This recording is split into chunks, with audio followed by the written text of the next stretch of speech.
Yang pertama, tadi Pak Prabowo menyampaikan, memberikan amanah kepada saya untuk memimpin kementerian untuk memajukan pendidikan.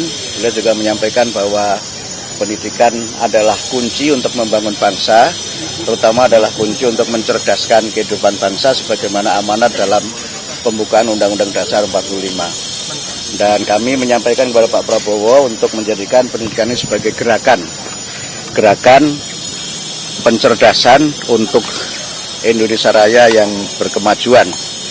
Dan tadi beliau menyampaikan beberapa hal untuk bagaimana saya bisa bekerja sebaik-baiknya. Dan saya bercanda tadi, tidak perlu pantun ya Pak Prabowo kali ini, karena pantunnya sudah saya sampaikan waktu Bapak menyampaikan visi dan misi di Muhammadiyah Surabaya. Bapak, ini gitu. Kementerian Pendidikan akan dibagi atau dipecah jadi 3 atau jadi 2 sih Pak? Saya tidak tahu, tapi saya diberi amanah beliau menjadi Kementerian Pendidikan Dasar dan Menengah. Pendidikan Dasar dan Menengah, itu adakah? Ya, pendidikan tingginya beda. saya tidak tahu, karena saya hanya diberi oleh beliau untuk melaksanakan dan memimpin Kementerian Pendidikan Dasar dan Menengah. Oke, berarti terlepas dari universitas dan perguruan tinggi ya Pak? Kalau pendidikan dasar menengah berarti tidak mencakup perguruan tinggi. Kalau pendidikan dasar menengah itu nomenklaturnya meliputi pendidikan prasekolah, kemudian sekolah dasar, kemudian sekolah menengah, kemudian pendidikan informal dan pendidikan non formal. Itu tapi yang saya Bapak baca. sempat bertanya nggak sih Pak, kenapa pendidikan itu kementerian harus dipecah? Apakah karena memang ada masalah-masalah yang sebelumnya atau Bapak sempat bertanya gitu? Tidak ada penjelasan dari beliau kenapa itu dipecah.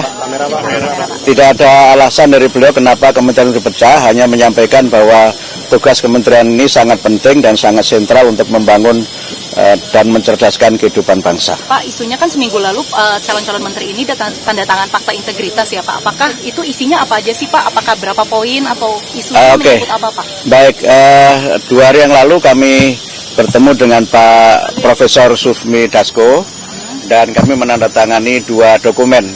Yang satu itu dokumen kesediaan untuk menjadi bagian dari menteri dalam kabinet Pak Prabowo. Kemudian yang kedua fakta integritas yang isinya normatif saja, ya setia kepada negara kesatuan Republik Indonesia, kemudian siap mendukung pemerintahan Pak Prabowo dan menjaga wibawa beliau sebagai presiden serta juga menjaga kewibawaan bangsa dan negara.